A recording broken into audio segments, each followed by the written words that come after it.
What's happening, everybody? Welcome into a brand new episode of Crossed Up. Anthony Sanfilippo's here. I'm Bob Wankel. Anthony, I just want to say thank you for letting me go down to the yard yesterday and cover a game. It was nice to get down there. I didn't really know where I was going. I forgot where to park. I forgot how to get into the press box.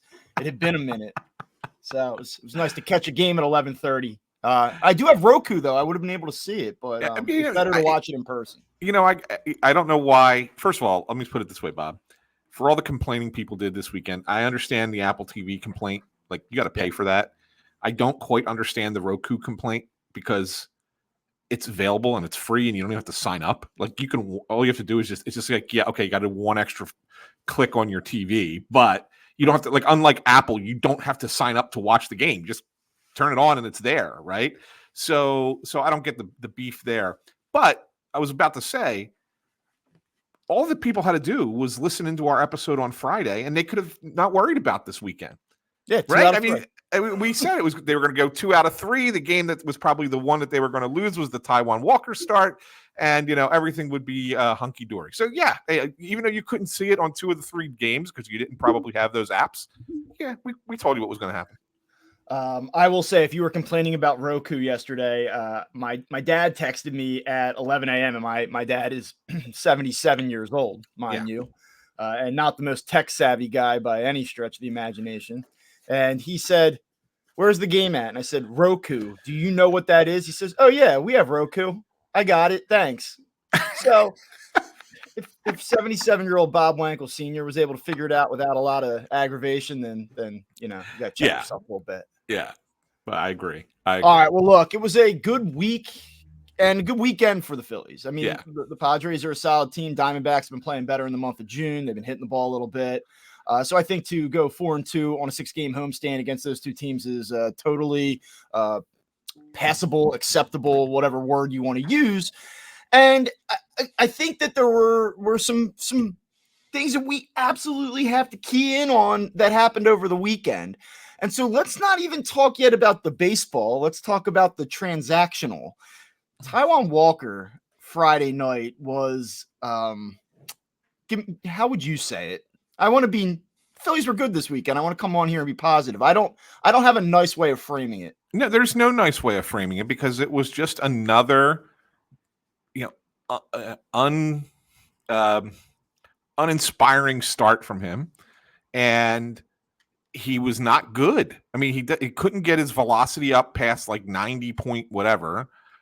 He doesn't throw the splitter, can't throw it. It's not good. Yeah, I mean, without that splitter, it's like what? Not that he was great last year, but he could run through stretches where he would eat some innings. We talked so much about how he struggled early, but then he could bounce back. He would rely on the splitter. I mean, this year he doesn't even have that. Yeah. He's 90 miles an hour straight with an okay curveball. Like, he's a two-pitch guy right now. Yeah, and the thing of it is that, he tells us he's fine, he's not hurt, there's no problem, and then of course the injury comes out with the index finger hot spot, which is, I heard Kevin Stocker on the radio yesterday explaining it, and he's like, you think it's like a blister that's out on the outside of your finger, but it's really not. It's like under the skin. And it hurts like hell. And I'm like, well, then why is the guy lying to us and saying that he's completely healthy, everything's fine?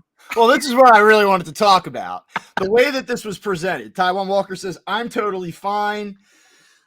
Rob Thompson says, well, I got to talk to him to make sure he's healthy. Does that put the antenna up like almost immediately? Yes. Like, hey, our signals are crossed here a little bit. Yes. So what does this look like behind the scenes? Do you think that there's a conversation where he says, all right, well, yeah, I do have this finger thing going on, and the Phillies say, okay, well, look, man, we're going to take you out of the rotation. So if you want to lean into that, kind of reset yourself, we'll take 2 weeks to sort of figure out what we're going to do from here. And this is a nice way to kind of mask it. Or is this like the Phillies saying, like, what? How did this go down? Like, it seemed awkward to me. It was very awkward. And Rob tried to cover it by saying that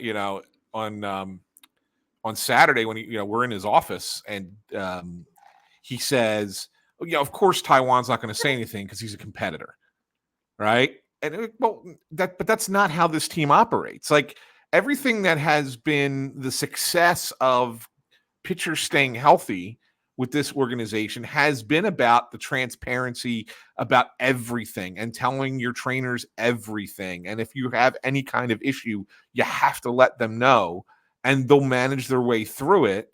So don't try and sit there and mask 10 mostly poor starts behind an injury that you insist you didn't have until all of a sudden you have it. And so I do think it was awkward in that regard. I believe him. I believe him that he feels it, right? Because one of the things that came out was that he could still pitch. He just couldn't throw the splitter. So it's that kind of, it's there. It's something I could certainly pitch through, but I can't throw this one pitch because that's when it hurts. Because you get the way he has to put his finger on the laces of the ball. Okay. So then to me, when the Phillies probably say to him, well, then frig, we have to put you on the IL. We have to, take you out of the rotation because of this. Because that's the pitch that you need to lean on, and you're not leaning on it. And so when you're not throwing it, you're not good. And so he agrees. He says to the Phillies, I agree with the decision. Because he looks at it as this is another out. Right? This is another usable excuse as to why things have gone so south for him. I guess the question would be, I don't think the fans really buy into that as a valid excuse. Do the Phillies, is he able to go to bed and say like, well, yeah, this is real. And of course, this is why I'm struggling. Or does he know, do you think that there's a reality here where he knows 10 starts in 5.60 ERA, 10, I would say out of the 10 starts, 7 of them have been bad. 2 have been okay, and 1 was good. The one against the Mets. Yeah, you're right. It's spot on. Like, so is he, as a competitor, I know that you kind of try to dig in and say, I can do this. I have more in the tank. I can be better. You have to have confidence and belief in yourself. But is the reality setting in here that this is what it is? And it's got this idea, like, we got to find out why his velo's not there. Like, I would be stunned. Like, where's the velo going to come from? That's exactly what I was. That's exactly what I was just going to say, Bob. Because you can make this excuse for the splitter, and I can buy it. Right? I can buy that this is a problem throwing the splitter. If you have this hot spot and you can't hold the ball right, it doesn't feel right. You don't feel confident in it. It hurts to throw it. That's why you're only throwing 6 of them a game. Okay, I could buy into that.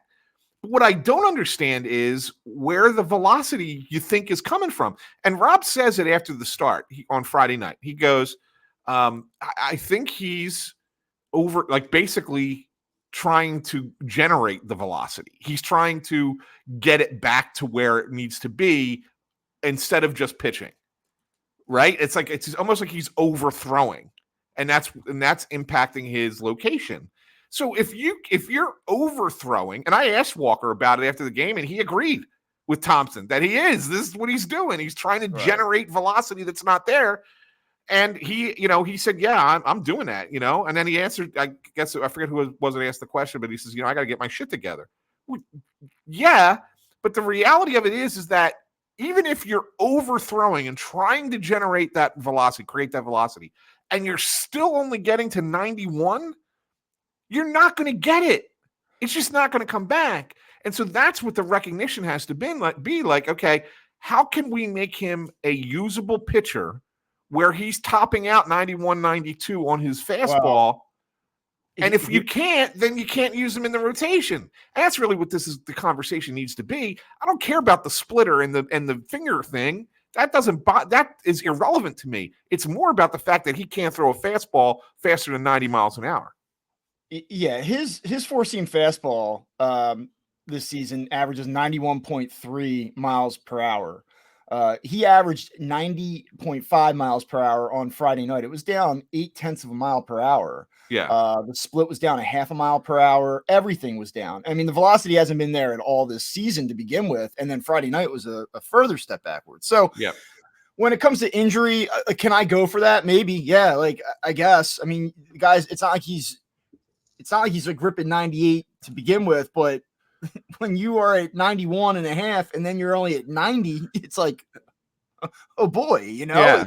it's going to make it hard. And so I have kind of reached my point before all the injury news came out. I'm like, I understood it. Like, we've talked through this, and just to reset it, the contract. He's a veteran guy. People like him. You don't want to lose your job to injury. It's not really the fair thing to do. There's the innings restriction or consideration with Spencer Turnbull. So it all adds up to give Taijuan Walker his job back. Mm-hmm. And he struggles. We all say, "Ooh, what are they going to do?" They say, "Well, we're going to let this guy have a real shot at it. We're not going to just give him 5 times through the rotation." But then you blink and you're 10 times through it. So basically a third of a season worth of starts, none of which have been very impressive, like other than the start in London. To me, it's almost like, okay, now it's fair. Like, injury aside, it would be fair to say we're going back to Spencer Turnbull here. Yeah. Like that's where I landed on Friday night. I was like, this has to be enough. And I'm not saying that he's buried forever. I'm not saying that he doesn't come back. Maybe Spencer Turnbull's a disaster. Maybe putting him on ice for a month and a half, 2 months, the way they did. Maybe we're back to saying, hey, it's got to be Taijuan Walker come August. I don't know. So many different things could happen. But for this week against the Tigers, Spencer Turnbull, to me, makes the most sense. It was time independent of the injury. Yeah. I don't know what they're going to do there moving forward, because that stuff does not play out of the bullpen with Taijuan Walker. That's ridiculous. No, not at all. Not at all. It's going to be an interesting thing. I think, and I said this on Channel 3 last night, I'm not 100% sure how long this is going to last. Like, they say he's going to throw through it, right? Which is, he just can't throw the splitter. Okay, fine. So he's going to keep up his work. So he probably is not going to get to a point where it's like, oh man, he's been shut down and he needs a rehab assignment, which drags on a pitcher's IL stint even longer. But we'll see. I mean, like, if something crops up. They never used Spencer Turnbull in a meaningful way in relief. There were a couple instances when Ranger Suarez got hurt. He came in and bridged the gap. Like, that was great. But other than that, like, Spencer Turnbull never really had a role. And so if you just flip the two, it's like, well, while Taijuan Walker stuff doesn't play out of the bullpen, why can't Taijuan Walker essentially just be what Spencer Turnbull was for the last 2 months? I mean, he can, right? Like, certainly, it's not like he can, but then you basically have 2 of those guys, right? Because, I mean, let's be honest, Jose Ruiz, guy's done a nice job when he's been asked to come in, but he's basically that, right? He's basically the guy you bring in when you're either up a lot or down a lot. And he's done fine. I'm not knocking Jose Ruiz, but do you need 2 right-handers who do the same thing? Yeah. I think they've been skating by with this setup for 2 reasons. One, their starting pitchers, other than Walker, are giving them length, so the bullpen's not throwing a lot of innings. And 2, they needed the emergency situation. Like, okay, if this blows up, we need to have Turnbull ready to go. The interesting thing to me, Bob, is they called up Michael Mercado. And we've talked about him briefly going back to when I was down in Clearwater, and I was telling him, I was like, there's this guy that they're using out of the bullpen who throws just filth, and he is just nasty. And I thought he had a shot to make the team. And then they said, well, we're going to send him down and stretch him out, become a starter. And I was like, really? Like, this plays. Like, this is a bullpen arm, and it plays. And they did, and he went down, he pitched well, and now they call him up. They're going to put him in the bullpen, kind of be in that role that Turnbull was in, that, you could be a long man.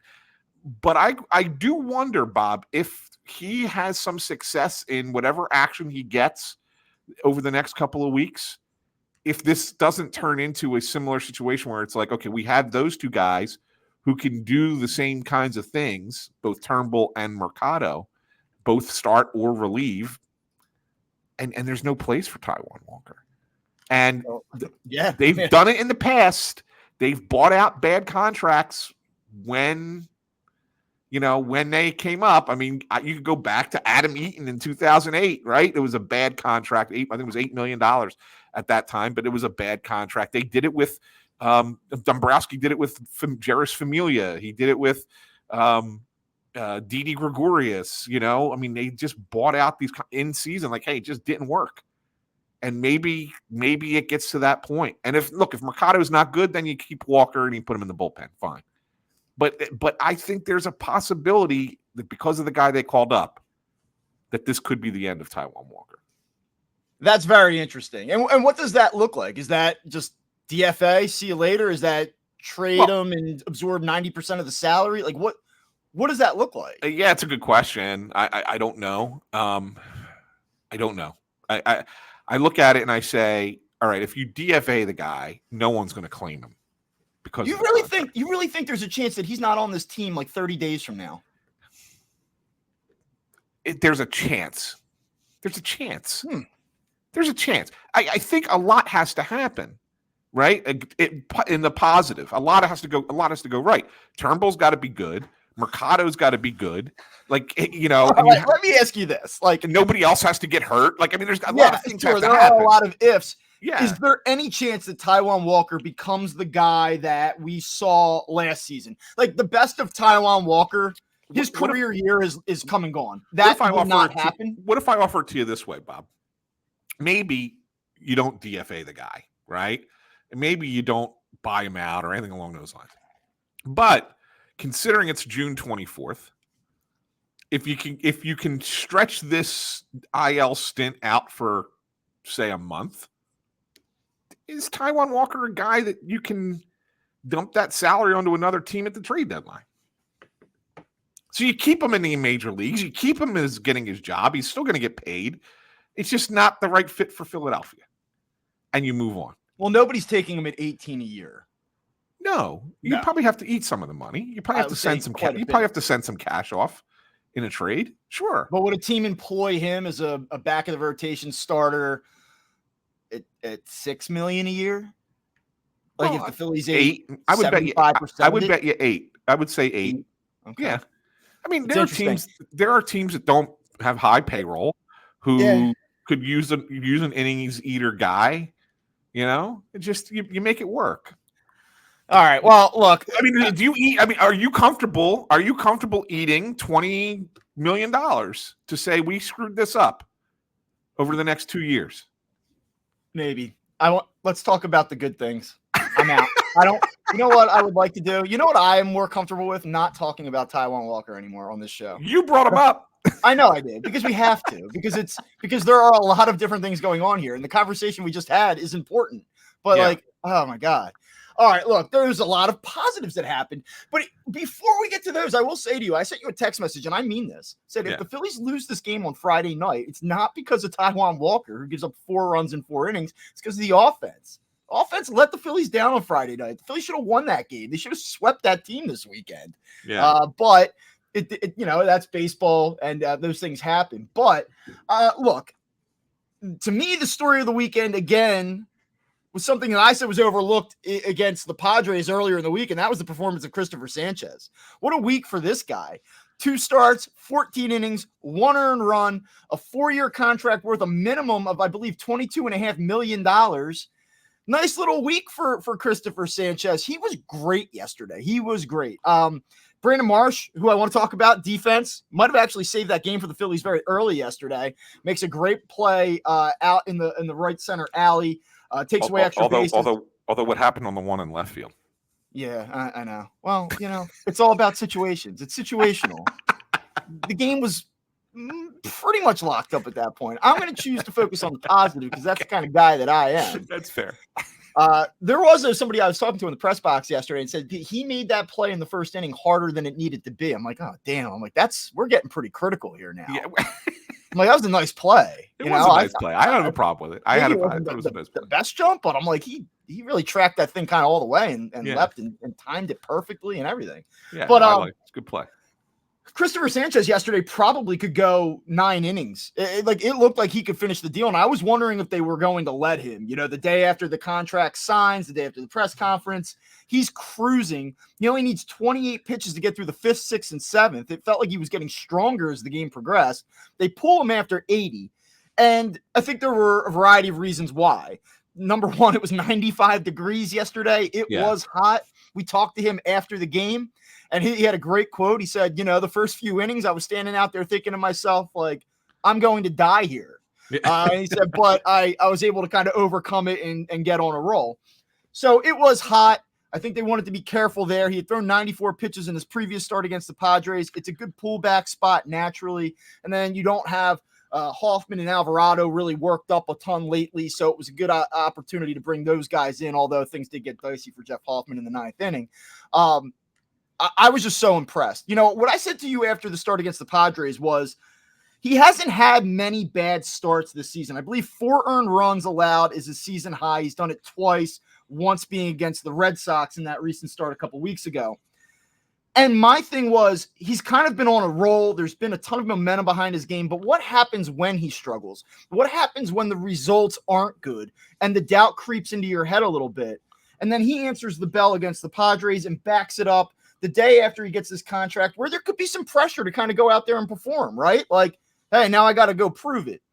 And he just was fantastic. I mean, this guy has gone from being a pleasant surprise who you think you can kind of trust as a number 4 or number 5 type starter to a guy that you sort of trust as a pitcher who profiles as like a number 3 guy to a guy who now you can make a very compelling argument that he deserves to be a National League All-Star. I'm not saying he will be, but he has a case.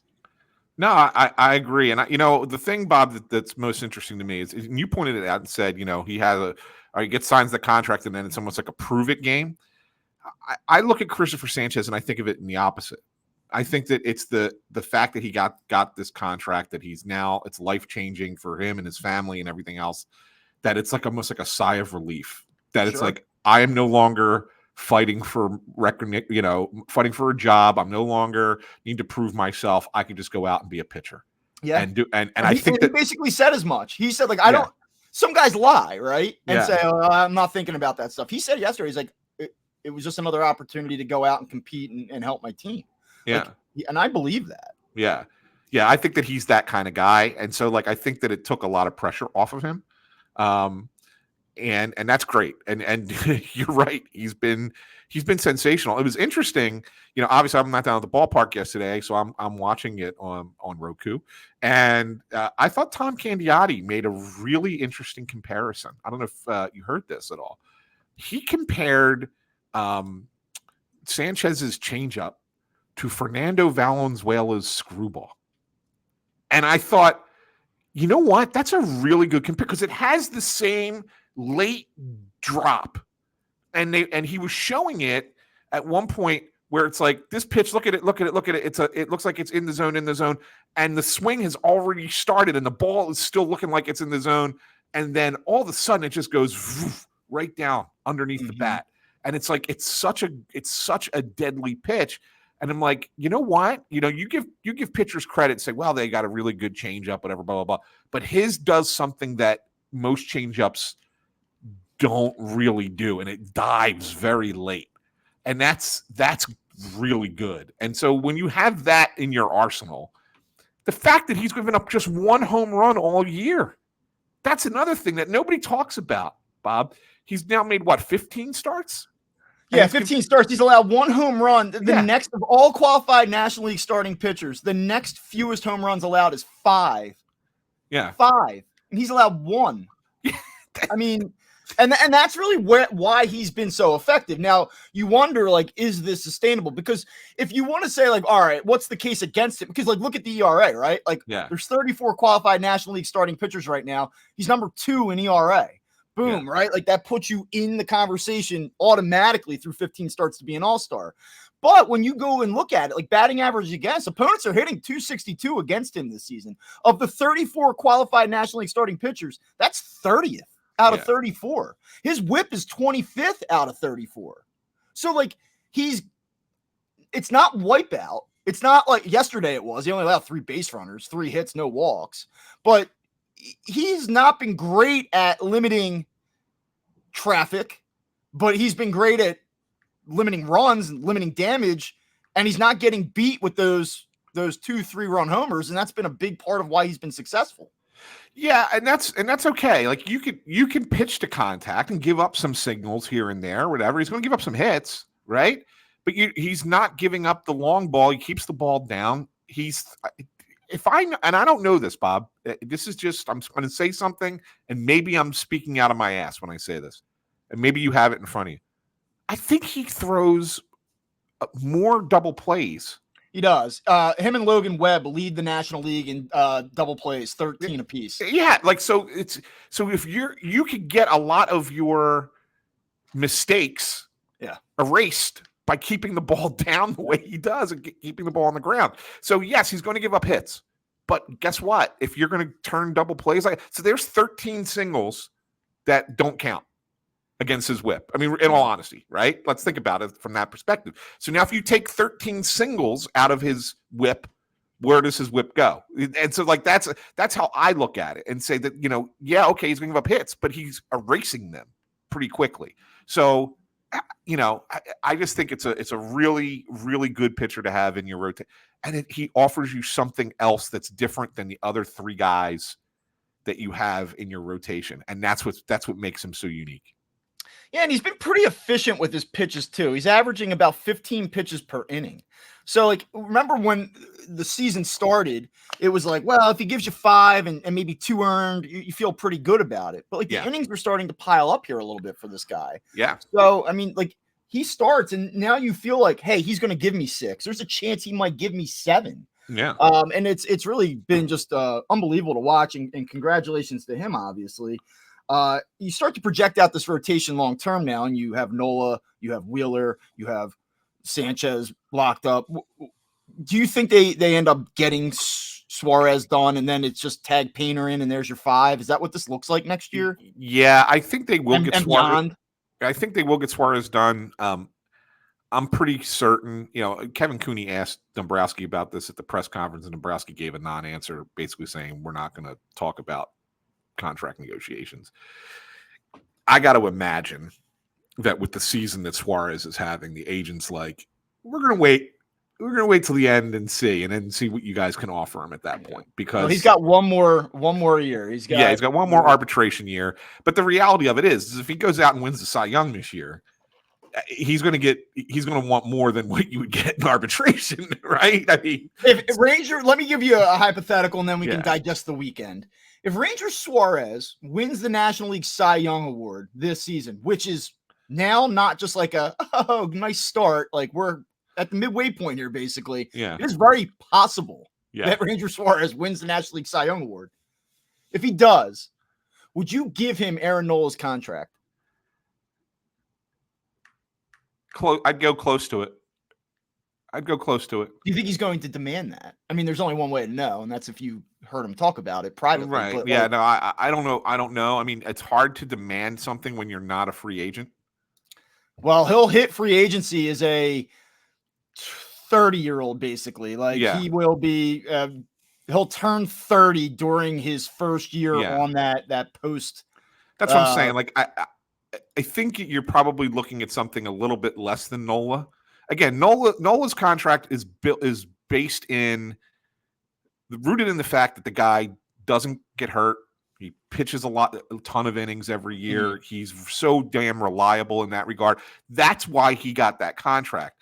This is the first time Ranger Suarez is going to have a season where he's putting up those kind of innings. It's just interesting because you're like, is this guy a $200 million pitcher? Like, that's really what you're asking yourself. Is he a $170 million pitcher? Is he? I think 150 is probably where he would come in. Okay, and over how many years? Is that over 5? Is that over 6? It's probably 6. I would say 6 years, 150 is probably. So you would do 6 years, 150? Yeah, I mean, I don't know if you want to make that last year like they just did with Sanchez, right? Make those the last year or the last 2 years club options at bigger money. Maybe you want to do that. I don't know. But whatever, get creative on it. However you want to do that. But I would probably go 6 years, 150. They would be motivated if they really do feel that he is a part of their long-term future. You would think they would be motivated this winter to try. Yes. Because you do have some leverage in saying, like, look, you have one more arbitration year. Like, let's wipe that out. We'll give you the security now. If something happens to you in 25, you don't have to worry about it killing your like you do as a team have a little bit more leverage. Yeah, in that spot. That's why I said that. That's why I think that it's still team leverage right now because he's not a free agent, so it's kind of hard for him to quote unquote demand money. But I think that the team recognizes that they're probably going to have to pay him more than they maybe originally thought they would have to keep him because of the season that he's having. All right. Well, look, yesterday, in addition to Cristopher Sanchez sort of being the story, the Phillies pound out 11 hits. They only scored 4 runs. They only had 1 extra base hit. Yeah. But it was kind of a continuation of what we saw Saturday. The bats really heated up, and Friday they generated some traffic as well. They just didn't really cash in on key spots. I don't know if you have any other things that you really want to dive into on an individual basis. Like if you just go up and down the board here, Schwarber was the only guy yesterday, ironically, who didn't have a hit in the starting lineup. Yep. But the things that kind of jumped out to me, Alec Boehm with a couple more hits, Nick Castellanos, who I think we should probably check in on here in a moment. He gets the scoring started with the RBI. Really good homestand for him. I believe he was 11 for 23 over the 6 games here between the Padres and the Diamondback series. He sort of has I say he's off the mat now. I'm not going to say he's resurrected his season. I'm not saying that he's home free and going to end up hitting 32 homers and, oh, wow, look at this, we overreacted. But, like, he's at least up off the mat where I don't think after every 0 for 4 we have to say, like, why do they keep playing this guy? Right. No, and by the way, like I've had a lot of bad takes. Like I called out Alec Boehm. I'm like, has he really taken another step forward? Has he? I don't know. And then you look up and he's going on a tear here the last 9 games. He has he's going to have 55 doubles. He's going to knock in 130 runs. He's hitting over 300. He's top 2-3 across the board in NL amongst NL third baseman in offensive statistic output. Great. Awesome, right? I was right about Castellanos, damn it. Like, and it's that I don't care how ugly it gets. You have to keep playing them. You have to keep playing them. And you're seeing why now. You're seeing it now because that outfield is still very unproductive as a whole. And he's at least giving you something now. You know, it's funny. I'm kind of like rolling through this here because I think it's been over the course of the last. Yeah, I'm thinking over the course of the last month. So since May 23rd, 2, 3, 4, 7. He's only had 7 games where he didn't give you a hit in a month. Yeah, I mean, that's pretty damn good, right? I mean, that's pretty damn good. And 3 of them were with the series in Baltimore, which of course everybody had the big meltdown about because he was ended up being 1 for 4 or 0 for 14 or whatever the heck it was. Yeah, I think he went through a stretch between the end of the Boston series and Baltimore. He was 0 for 17 and 1 for 19 altogether. Yeah. So, but since May 23rd, it's again, this isn't going to jump off the page stuff at you, but it's 27 games. He's got 30 hits. Yeah. 17 for extra bases, 9 doubles, 7 homers, and a triple. He's hitting 268 and an 844 OPS. I mean, that's pretty solid. That's solid numbers. You know, don't look now, but I pointed this out to you on Saturday. Like, and an offensive-minded right fielder should out OPS a second baseman in theory. Yeah. But like, man, it's getting closer now. Where like Castellanos is kind of about to cross paths with Bryson Stott, which like I don't know what you make of that, but like it's time for Bryson to get going here, man. Nice hit he had yesterday, though. Yeah, worked that count, got it to the 6th pitch of the at bat. It was a full count. And got the RBI single the other way. Went with the pitch. It was on the outer half and went with it the other way.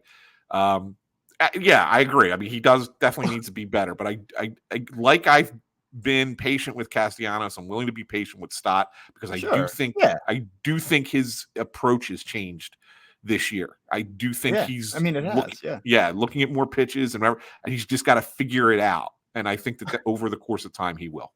So let me give you one here yesterday, and I kind of felt bad.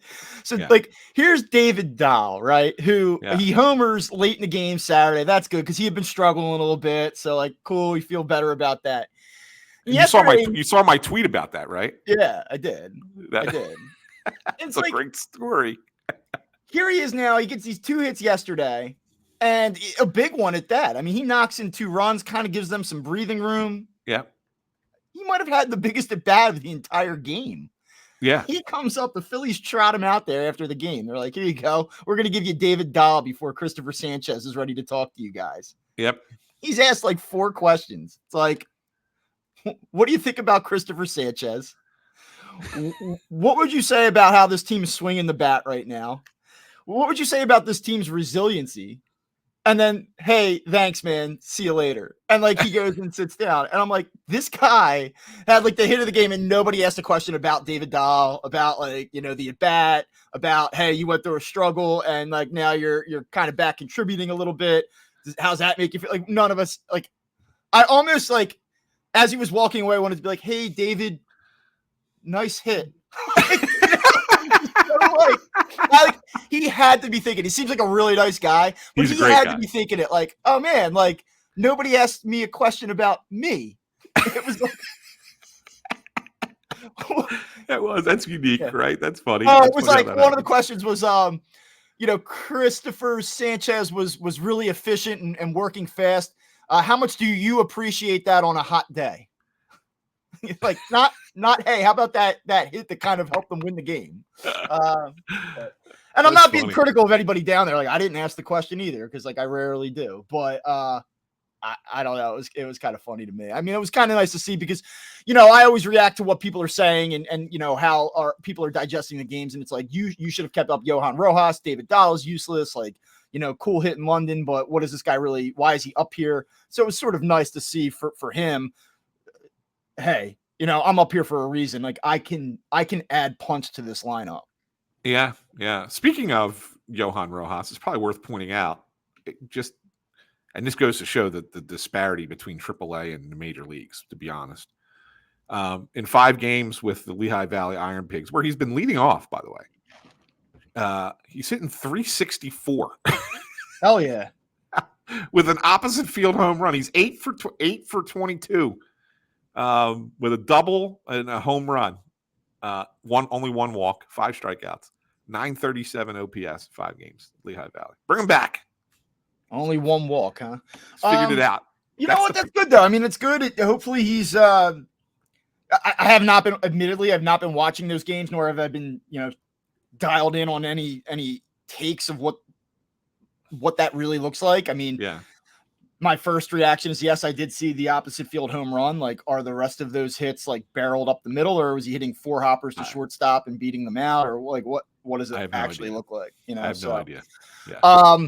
I mean, good. Hopefully, he is able to take a step forward, and they bring him back, and he helps them defensively in center field and can contribute at the bottom of the order, or hopefully he tears the cover off the ball and some scout on a team says, yeah, we'll take him as part of a package for a player of significance, and everyone wins. Like, I mean, I'm rooting for him, but yeah, I still think that the Phillies did the right thing. I think that this current mix, though, that there are some deficiencies in it, I still think is the right mix. What else do you have for me? What am I missing here? I don't necessarily know if there's anything that you're missing. I have one Phillies thing. Go ahead. Yeah. Atlanta Braves over the weekend in the Bronx. 2 out of 3. Impressive. Are the Braves back? Well, I mean, I don't. They are. They've started hitting, right? That's the most important thing for them. I still worry about their pitching. I don't necessarily. Although Sale's been impressive. He's kind of surprised me. I didn't think that he had this in him. So he's been really good. But like, Charlie Morton didn't have a great start in the game that the Yankees won the other night. But at least they're hitting. Yeah. The bigger takeaway I have from it is this is what the bigger concern was for the Yankees. Like, if you're the Yankees, it's like, what do you got? Show me what you got besides the top your two guys, right? And I was a little concerned. I've been saying on this program, I'm not worried. I'm a little unbelieving in the starting pitching. Well, they don't have a great weekend, but then you look down 95 and the Orioles. Yeah, they didn't have a good week. They just let the Astros back into the playoff race in the American League. Yeah. I mean, hey, look, but this is why it's baseball is like this, right? It has these. Every team's you're going to have a bad team that gets going, and you're going to have a good team that loses a bunch of games, and you're like, well, is that team overrated? Is this team underrated? And it's just, this is the sport. This is why it's. I'll tell you, 2 out of 3 this weekend for the Washington Nationals out in Colorado, and they were I don't know if you saw how they lost on Saturday night. That was one of my parts. One of the parts of One Last Thing for me. But they're knocking on the door at 500. Like that Nationals team, man. Like, I think they're a playoff team. I think they're a playoff team, and they're going to be in there, and it's going to be interesting. And they've got some guys who've pitched well for them this year. Gore's done a nice job for them, and Jake Irvin's done a nice job for them. Like, they've got some guys. Who kills them is Corbin, who they throw tonight against Waldron out in San Diego. I would take the Padres, just throwing that out there. Yeah. Look, I mean, I just bring up the Braves. Obviously, they are not totally going away, and now the Phillies, I think, have played some better teams here lately, and I know that Detroit can pitch a little bit. And the Phillies are going to see 3 functional pitchers. Do we know who their third pitcher is yet? I know it's Mize and Skubal. I didn't know who was going to third. I believe Flaherty. Flaherty's going to third. Okay. I believe Flaherty. All right. So, I mean, look, their pitching has been decent. They can't hit at all. They did hit yesterday in the finale, but they cannot hit. No. This is not, to me, a series where the Phillies go out to Detroit and just sweep. Like, I don't think that that's what we're going to get. There's probably going to be that one game where they leave 10 guys on base, and you're like, Jesus, man, like, come on. But I think it's a winnable series, and then you come back and you get the Marlins here, and I think, like, this is sort of a moving week. They've been at 25, 26 games over, I think is the high water mark, 25 a couple times, and then they've lost and they've fallen back. To me, this is a week where you have to kind of push through that next barrier. Rob always talks about the incremental goals. Get 10 up, get 15, get 20, get 25. Like, this is a week to me where you start pushing 30 now. So if you play, the Tigers for 3 and Marlins for 4, is that correct? Yes. At home, the Marlins? Yes. 5-2. Well, 5-2 is 6-1. 5-2. It can't be worse than 5-2. If it's worse than 5-2, it's not a good week, right? Right. So 5-2 is your expectation. Yeah. And I was talking about this with Anthony yesterday. I think they go 6-1. Okay. Well, then your 30 games over 500 come next Monday.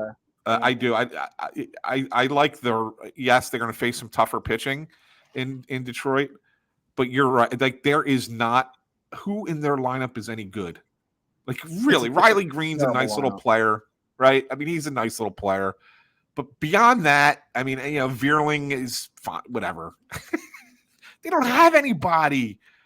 I'm looking at their regular. Veerling's actually had an okay year. Yeah, Green he has been pretty good, and then other than that, it's tough. I'm looking at their regulars, or who the Phillies are going to face, at least, because they got a few guys on the injured list too. I mean, Baez is hurt, not that he's any good.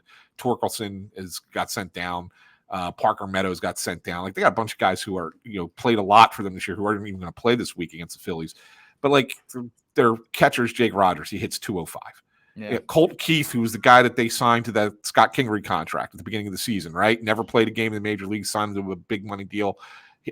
He's hitting 243, 292 on base, 628 OPS. Gio Urshela, has actually been okay for them, but like, he's even just a part-time third baseman. Riley Green, who I mentioned, Mark Canha, it's like he gets on base still. He walks. Yeah, like that was their big offseason ad, really. But look, man, like, this is where I go, hey, Aaron Nola, I have not been critical of Aaron Nola at all this year, and how could you be? I mean, he made 12 outstanding starts following his first one against the Braves that opening weekend. He gets bombed by the Red Sox. He was okay. I mean, like, he took a no-hitter into the 5th inning in his last start, and then he kind of I don't want to say unraveled. He didn't unravel, but he did not finish strong. Yeah. You got. But hey, tonight against this team, 2 starts that you don't feel great about with him back to back. Like, come show up tonight and find a way to outpitch Casey Mize, who I'm not a big fan of. I actually don't think Casey Mize is particularly good. I think that his ERA actually is better than what some of his peripherals actually are. And then, look, his Skuball's been good. I know that there's some hype around him with the AL Cy Young. I don't know. I'm not sure about that. Yeah. I would certainly take Ranger Suarez over him, and I would certainly take Ranger Suarez pitching against the Tigers lineup over Skubal throwing against the Phillies lineup. And then we don't have an official starter announced for the Tigers up against Turnbull, but I believe will be Flaherty. I guess we'll see. Yeah. So here's the thing, just as a reminder, when Nola faced this lineup last year, he almost threw a no-hitter. Yeah. That was the game he took into the into the 7th inning, whatever was for 1 out in the 7th. He had a no-hitter through into the 7th inning against the Tigers, and the only hit he gave up was a solo home run. Yeah. So, but nice weather tonight too in Detroit. You're going to get 82 and sunny. So that's actually the high today. I don't know what it'll look like around game time. Probably be in the high 70s, low 70s. So that'll be nice too. We'll get the weather back in their favor. All right. Well, look, we didn't have to go and pick apart player by player this week. I thought it was a solid week for the Phillies. They'll turn the page here. They have an opportunity to maybe, push up against that 30. We'll see. We'll see. The 30 games over. Yeah. What do you got? I know we have to wrap it up here. No, that's all right. We're okay. One last thing. I wanted to touch on 3 things from around baseball this weekend. One that made me laugh, one that pissed me off, and one that was just completely unbelievable. So I'm going to go through these 3 things and get your quick reaction to all 3. Surely. Let's start with the unbelievable one. What the hell was Paul DeJong doing at the end of that White Sox game where he just walks off the bag and they lose the game because he didn't know how many outs there were? That's like unbelievable to me for a professional baseball player on base. It's crazy. Do you think that that's just, hey, things happen, or is that a product of just what is going on with that team, that organization? Yes. It's just like it's so far gone that it's just turned into a comedy. And that's the thing. Paul DeJong has 14 home runs this year, by the way. I know he does. It's crazy. But I mean, to me, that's the thing. It's like, it's the mentality of you're just not all there because the team sucks so bad, right? It's just like, all right, we'll just get through this game, and it's another day. Yeah, it's another payday. He's a trade candidate. I'm not sure that he's going to be there. Probably right in a month. But you're probably terrible right. Comedy hour. Yeah. Here's the one that pissed me off. The way that the game ended. You've already brought it up. The way that the game ended with the Nationals in Colorado. It should never happen. There should not be a situation where that can happen. I don't care if you have to modify the rules just ever so slightly. That says give them half a ball. Like, no, basically it says 9th inning. That we're not doing that. We're not doing it in the 9th inning. I don't know. I don't care. You should never end a game on that. I loved it. It was high drama. I was watching that live. Yeah. And I went, oh man! Like I had like an audible reaction to it Saturday night. Yeah. And I would not have if had it ended in any other way. Yeah. So I think it's ridiculous. It's totally. Where ridiculous. were you the night? It's not baseball. It's just not baseball. 2 in the 9th. It's just not baseball. And here's the one where I laughed out loud, Bob, and it was last night with the Mets. Edwin Diaz. Mets are cooking though. I know Edwin Diaz, but Mets are cooking. Edwin Diaz, baby. To me, like that might be the thing where how Grimace like resurrected their season. Yeah, that might be the like. I have one of my best friends, a big Mets fan, and he texted me and just said, "Jesus Christ!" And I knew that they were winning like 5-2, and I'm like, "What's he saying Jesus Christ about?" I watched the game for the first 7 innings, and I flipped off of it. Yeah. And I said, "What's going on?" I flipped back over. I said, "Oh yeah." I said, "It's over. They're about to cool down now." So the part that made me laugh, Bob, was looking at the umpire who's about to throw him out of the game as Diaz is trying to explain why all this sticky stuff is all over his hand. And the umpire's just looking there with a smirk on his face, just kind of nodding like, yeah, okay. Yeah, all right. Yeah, all right. And then he walks from him and goes, "You're out." Yeah. It was great. It was great. So good. What a season Edwin Diaz is having. He's been terrible. He's probably the primary reason the Mets aren't like 4 games over 500 right now. Then he gets hurt. And then he comes back. Now he's cheating. I'm all over. You know what? I'm all over the Mets fade this week. They play the Yankees. Are they home or what? They're home. And then they go. They're at home for Houston too. I'm going to say that the Mets go 1-5 this week. Yeah, this is a bad week for the Mets. They're gonna have a tough week this week. Yes, I can feel it. Yep, it's coming. All right, well there you go. Well, for Anthony Sanfilippo, I'm Bob Wankel. You follow Anthony on X at AntSanPhilly. Follow me at Bob_Wankel. Check us out on Spotify, Apple Podcasts, anywhere that you get your shows, YouTube, and we will talk to you later this week.